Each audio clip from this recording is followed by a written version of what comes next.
भारतीय cricket control board यानी BCCI के अध्यक्ष पद से सौरव गांगुली की छुट्टी तय हो गई तो ममता बनर्जी को सियासत करने का एक मौका मिल गया और उनकी पार्टी बीसीसीआई को सियासत में घसीट लाई।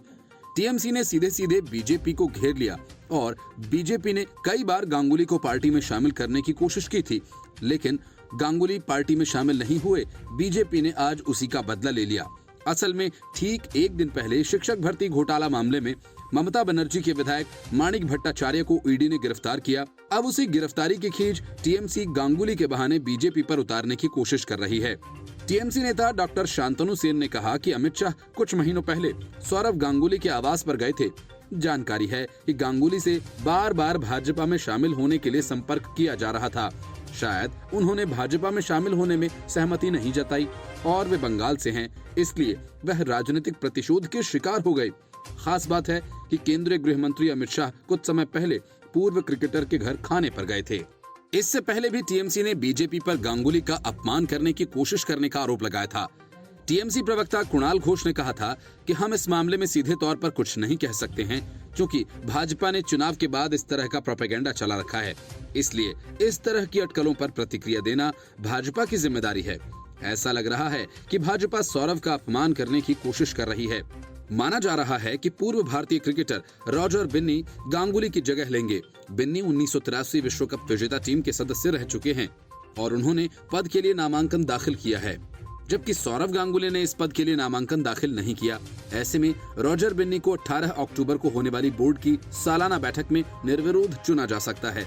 जैसे ही बीसीसीआई अध्यक्ष पद की दौड़ से गांगुली का नाम बाहर होने की खबरें सामने आई तो टीएमसी ने भाजपा को घेरना शुरू कर दिया। शांतनु सेन ने ट्वीट किया और कहा कि राजनीतिक प्रतिशोध का एक और उदाहरण, अमित शाह के बेटे सचिव के तौर पर बने रहे लेकिन सौरव गांगुली नहीं।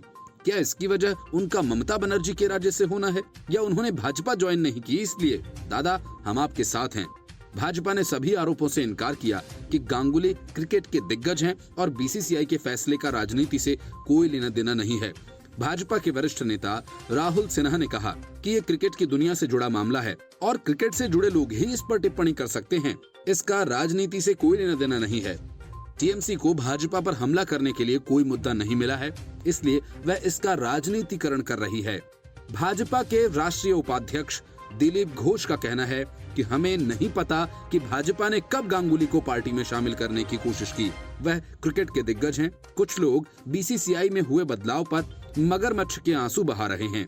जब वह बीसीसीआई अध्यक्ष बने थे तो क्या इसमें कोई उनकी भूमिका थी? टीएमसी को हर मुद्दे का राजनीतिकरण बंद करना चाहिए। 2021 से ही अटकलें जारी हैं। भाजपा विधानसभा चुनाव से पहले गांगुली को पार्टी में लाने की कोशिश कर रही थी। जनवरी 2021 में जब गांगुली को दिल का दौरा पड़ा तो प्रधानमंत्री नरेंद्र मोदी ने हेल्थ अपडेट लिया था और उनके जल्द स्वस्थ होने की कामना की थी। राजनीति से दूरी रखने वाले गांगुली ने 1 सितंबर को ममता बनर्जी के साथ मंच साझा किया था। Bureau report, news of India.